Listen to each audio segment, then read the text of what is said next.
ಈ common vegetarian food secret ಆಗಿ ನಿಮ್ ಮಸಲ್ ಗೇನ್ ಹಾಳು ಮಾಡ್ತಿದೆ. ನೀವೇನಾದ್ರೂ ಡೈಲಿ ಇದನ್ನ ತಿಂತಿದ್ರೆ ಈಗ್ಲೇ ನೋಡಿ.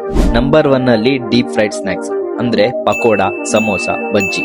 ಯಾಕಂದ್ರೆ ಅವುಗಳೆಲ್ಲ ಅನ್ಹೆಲ್ದಿ ಫ್ಯಾಟ್ಸ್ ಇಂದ ತುಂಬಿರುತ್ತೆ.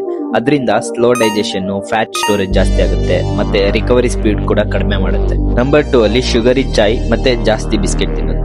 1 cup is fine, but 3 cup biscuits per day ತಿನ್ನೋದು ಒಳ್ಳೇದಲ್ಲ. ಯಾಕಂದ್ರೆ ಅದು ಲೋ ಪ್ರೋಟೀನ್ ಮತ್ತೆ ಹೈ ಶುಗರ್ ಇರುತ್ತೆ. So empty calories equal to 0 gain. Number 3 ಅಲ್ಲಿ processed paneer or cheese, that is too much. ಜಾಸ್ತಿ ಸೋಡಿಯಂ ಮತ್ತೆ ಪ್ರಿಸರ್ವೇಟಿವ್ಸ್ ಇರುತ್ತೆ. ಸೊ ಇದರಿಂದ ನಿಮ್ಗೆ ಎಕ್ಸೆಸ್ ಫ್ಯಾಟ್ ಇರೋದ್ರಿಂದ ಬ್ಲೋಟಿಂಗ್ ಆಗುತ್ತೆ ಮತ್ತೆ ಫ್ಯಾಟ್ ಗೇನ್ ಆಗುತ್ತೆ.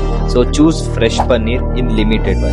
ಲಾಸ್ಟ್ ಒನ್ ಈಸ್ ಸ್ವಲ್ಪ ಕ್ಯಾಲರೀಸ್ ನ ತಿನ್ನೋದು while bulking. So muscle build ಮಾಡ್ಬೇಕಂದ್ರೆ ನೀವು ಫ್ಯಾಟ್ ಲಾಸ್ ತರ ತಿನ್ಬಾರ್ದು, ಕ್ಯಾಲರೀಸ್ ನ ಟ್ರ್ಯಾಕ್ ಮಾಡಿ. ಸೊ ಕ್ಯಾಲರೀಸ್ ನ ಇಲ್ಲಿ ನೀವು ಸರ್ಪ್ಲಸ್ ಆಗಿ ತಿನ್ಬೇಕು. ಸೊ ನೀವು ಮಸಲ್ ಗೇನ್ ಮಾಡ್ಬೇಕಂದ್ರೆ ಜಾಸ್ತಿ ಕ್ಯಾಲರೀಸ್ ನ ಕನ್ಸ್ಯೂಮ್ ಮಾಡಬೇಕು. ಸೊ ಈ ಫುಡ್ ನ ನಿಮ್ ಫ್ರೆಂಡ್ಸ್ ಡೈಲಿ ತಿಂತಿದ್ರೆ ಅವರಿಗೆ ಶೇರ್ ಮಾಡಿ, ಹಾಗೆ ಫಾಲೋ ಮಾಡಿ.